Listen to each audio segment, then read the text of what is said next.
KPU membuat 2 kolom ini motivasinya apa gitu? Motifnya apa motifnya? Ya.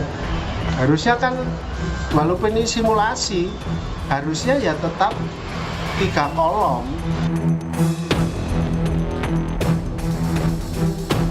PDI Perjuangan Kota Solo, Jawa Tengah mempersoalkan surat suara simulasi pencoblosan Pilpres yang hanya memuat gambar 2 paslon.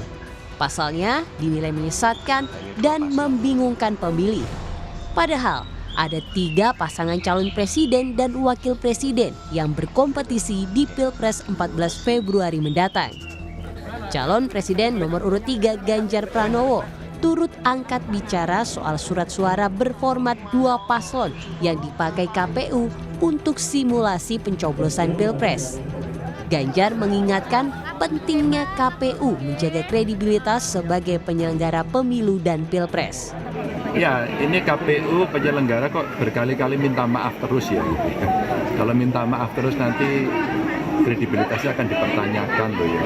Kita kemarin soal suara minta maaf ya, yang ada dikirim ke luar negeri, sekarang soal pencoblosan katanya ditarik lagi gitu ya.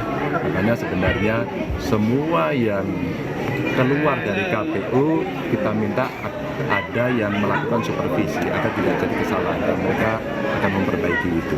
Gitu. Maka profesionalismenya mesti ditingkatkan. Capres nomor urut 1 Anies Baswedan juga menanggapi soal surat suara berformat 2 paslon. Kata Anies, jangan main-main dengan surat suara. Anies minta jumlah paslon di surat suara simulasi disesuaikan dengan jumlah peserta Pilpres yang resmi terdaftar di KPU. Sudahlah, kita nggak usah main-main begini-begini itu. Tunjukkan aja apa adanya. Kalau jumlahnya 3 calon ya sebut 3, kalau ada 8 calon ya sebut 8 calon. Jadi buat apa di otak-atik ya begitu, tidak menghormati rakyat intinya. Simulasi pencoblosan dengan surat suara berformat 2 paslon ini diketahui sudah dipraktikkan di sejumlah tempat di Solo. PDIP Solo pun meminta KPU mengulang simulasi dengan format 3 paslon. Sementara itu, KPU Kota Solo menyatakan pihaknya hanya melaksanakan aturan yang sudah ditetapkan KPU Pusat, termasuk desain surat suara 2 paslon yang dipakai untuk simulasi pencoblosan. Tim Liputan, Kompas TV.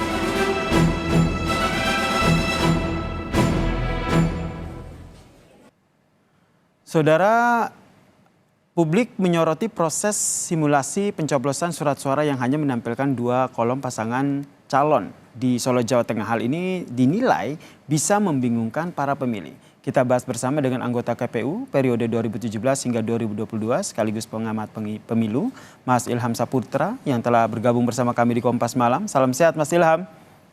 Salam sehat Mas. Mas Ilham, kalau kita lihat nih KPU Kota Solo menyatakan bahwa hanya melaksanakan aturan yang sudah ditetapkan oleh KPU, termasuk desain surat suara 2 paslon nih yang dipakai untuk simulasi pencoblosan. Emang aturannya seperti itu ya Mas?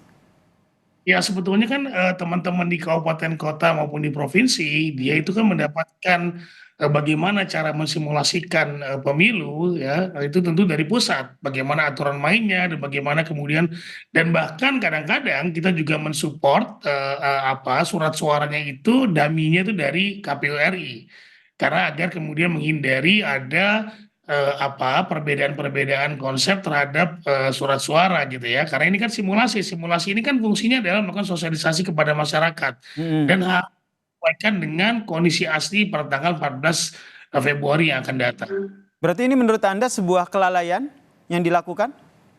Nah ini tentu perlu diinvestigasi. Nah kalaupun kemudian ini dilakukan, pertama kita cari tahu dulu siapa yang melakukan ini, apakah ada unsur kesengajaan atau tidak, atau hanya human error seperti yang disampaikan oleh KPU RI ya, disampaikan oleh Pak Idam, salah seorang komisioner.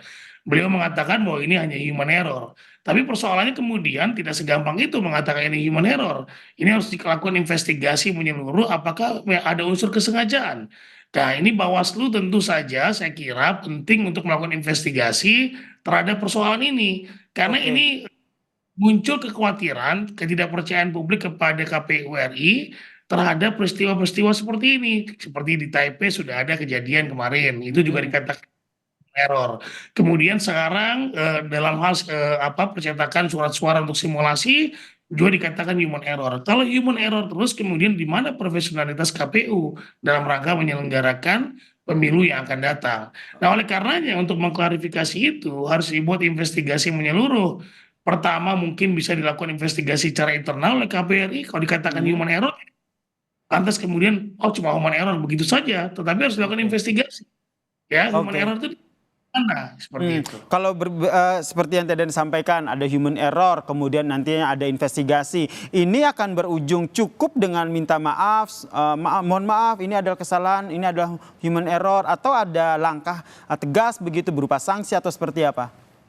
Ya, Bawaslu tentu sebagai komponen penyelenggara pemilu dalam hal ini mengawasi pemilu, tentu harus kerja-kerja yang masif terhadap kejadian ini gitu ya. Karena saya juga punya catatan tidak hanya terjadi di Solo, ini juga terjadi di Banten di akhir Desember lalu ketika melakukan simulasi. Dan itu ada hanya dua pasangan calon gitu ya. Jadi saya sekali lagi menghimbau kepada KPU kalau dikatakan human error, yaitu harus dilakukan investigasi internal, siapa yang melakukan human error itu, dan apakah ada unsur kesengajaan atau tidak. Kemudian Bawaslu sebagai pengawas tentu juga harus melakukan investigasi yang menyeluruh, apakah ini benar-benar human error atau kemudian memang ini ada unsur kesengajaan. Ini Nah, jika ini bisa, maaf saya potong, ini bisa bermuara pada pemberian sanksi?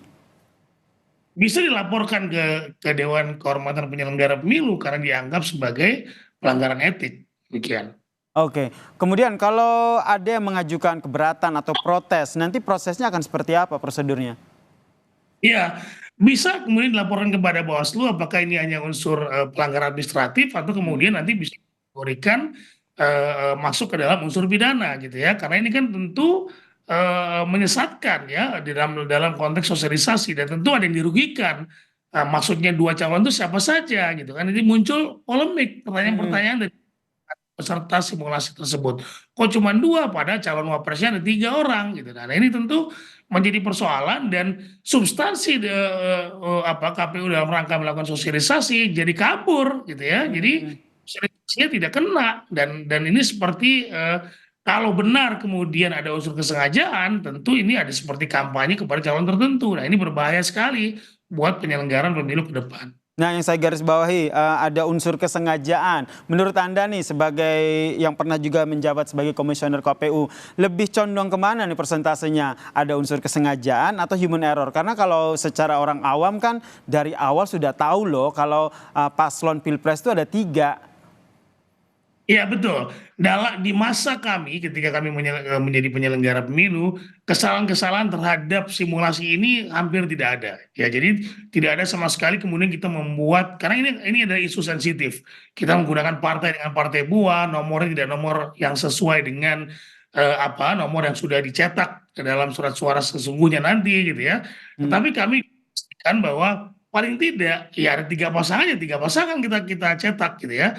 Ada 10 partai kita cetak seperti itu. Jadi walaupun nomornya tidak sama dan juga hasilnya pun tidak kita umumkan ya. Kita hanya kemudian ingin mengetahui bagaimana masyarakat bisa masuk dari TPS sampai kemudian keluar TPS, ada kesulitan atau tidak, kemudian nanti kita bisa lihat, kita evaluasi dari simulasi tersebut, apa kira-kira yang kemudian perlu kita tindak lanjuti agar kemudian penyelenggaraan pemilu atau kemudian pemungutan suara di TPS itu bisa berjalan lancar. Simulasi itu kan Kalau alasannya ini sudah ada contoh simulasinya itu memang sudah ada 2 kolom aja nih, jadi itu aja yang dipakai. Ini tergantung dengan biaya pencetakan dan segala macam. Kalau seandainya alasan itu yang diutarakan itu masuk akal nggak menurut Anda?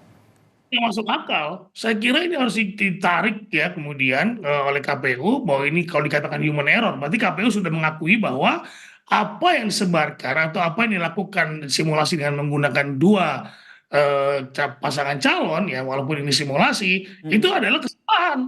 Nah, oleh karenanya harus ditarik dan tentu simulasi ini harus diulang agar kemudian mindset masyarakat yang sudah melakukan mengikuti simulasi gitu ya, itu bisa kemudian diulang kembali bahwa ada calon presiden 3 orang.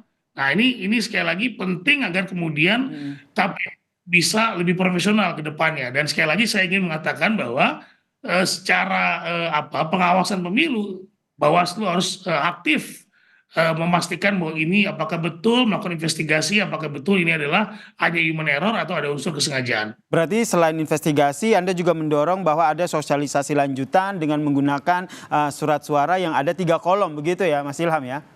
Betul, karena yang sebenarnya, yang sesungguhnya nanti pada tanggal 14 Februari ada 3 pasangan calon. Baik, terima kasih anggota KPU periode 2017-2022 sekaligus pengamat pemilu Mas Ilham Saputra telah bergabung bersama kami di Kompas Malam. Salam sehat Mas Ilham. Terima kasih.